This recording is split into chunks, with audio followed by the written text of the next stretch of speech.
X VP Savar বিশ্ববিদ্যালয় college ছাত্র সংসদ এবং পৌর বিএনপির বর্তমান সাধারণ সম্পাদক।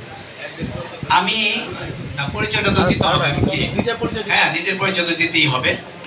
আমি প্রথমেই সাধুবাদ এবং সোহেল চেয়ারম্যানের সাথে আমি স্যালুট জানাই কোঠা বিরোধী আন্দোলনের যারা মহানায়ক এখানে উপস্থিত এবং যে সকল সৈনিকরা যোদ্ধারা আত্মহত্যা দিয়েছেন তাদের বিধি আত্মার প্রতি মাগফিরাত কামনা করছি। আমি সংক্ষেপে একটি কথা বলবো যে আমরা যার বিরুদ্ধে আন্দোলন করেছিলাম, আপনারা জানেন একটি যদি গায়ে একটা ক্ষত হয়, একটা ফোড়া হয়, অন্তত কমপক্ষে 7 দিন লাগে অ্যান্টিবায়োটিক খেলে সেই ফোড়াটা সারতে। এমন একটা ব্যক্তি এদেশে 15 বছর প্রধানমন্ত্রী ছিল, বাংলাদেশ থেকে উড়াল দেওয়ার সাথে সাথে 1 ঘন্টার পরে তার ছেলে বলেছে আমার মা রাজনীতি করবে না।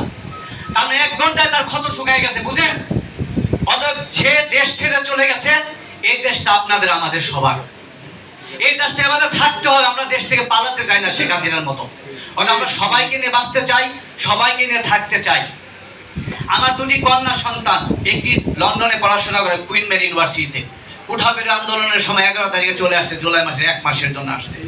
আমার 2টা মেয়ে ইন্টারমিডিয়েট পড়ে, ছোট মেয়ে, 2 জনকে নিয়েই তাদেরকে পাহারা দেওয়ার জন্য কিন্তু আমরাও রাজপথে ছিলাম। ওরা গিয়েছে।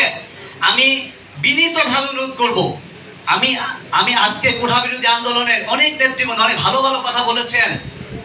বাদশাহ শাহজাহানকে যখন আওরঙ্গজেব বন্দী করলো, তখন কিন্তু অনেক দিন পরে আওরঙ্গজেব একটি চিঠি লিখেছিল কয়েক বছর পরে, বাবা আমার পূর্বপুরুষদের মধ্যে বলা হয় আকবর দ্য গ্রেট, কিন্তু আমি যতগুলি দেশ জয় করেছি এতগুলি দেশ আমার ফ্যামিলির পূর্বপুরুষরা কেউ জয় করেনি। অতএব এখন থেকে হবে Aurangzeb the great, Akbar the great আর বলা হবে না। তখন বাদশাহ শাহজাহান চিঠি লিখলো, বাবা তুমি হয়তো অতটা বুদ্ধিমান হও না এখনো, কারণ তুমি যে দেশগুলি জয় করেছ সেই দেশগুলি তো আমরাই ছোট ছোট দেশ ভারতবর্ষে তৈরি করে রেখেছিলাম, যাতে বহিঃশত্রু আক্রমণ করলে রাজ্যের বেড়ায় আঘাত লাগে, শরীরে আঘাত না লাগে।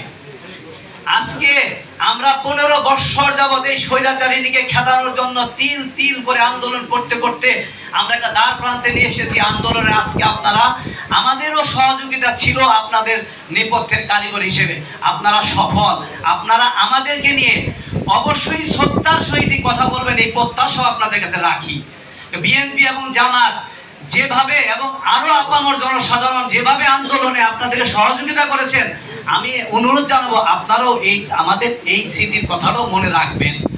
এবং আমি পরিশেষে আজকে আইন শৃঙ্খলা মিটিংয়ে আমি শ্রদ্ধেয় এসপি সাহেব আছেন, লেফটেন্যান্ট কর্নেল মহোদয় আছেন, ইউনুস সাহেব আছেন, রাজনৈতিক নেতৃবৃন্দরা, আমরা বিএনপির একজন ক্ষুদ্র কর্মী হিসেবে আমি বলতে চাই আপনাদেরকে সর্বোচ্চ সহযোগিতা আমরা করব, সর্বোচ্চ সহযোগিতা।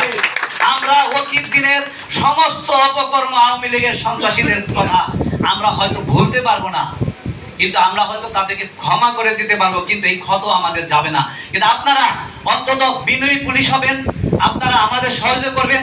বিশেষ করে শ্রদ্ধার সহিত আমি স্যালুট জানাচ্ছি বাংলাদেশ সেনাবাহিনীকে।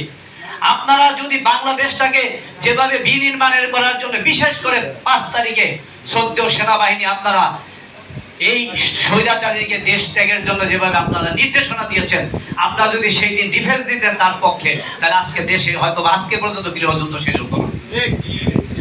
আপনাদেরকে স্যালুট জানিয়ে সকলকে আমি শ্রদ্ধা জানিয়ে আমার বক্তব্য এখানে শেষ করছি। আল্লাহ হাফেজ।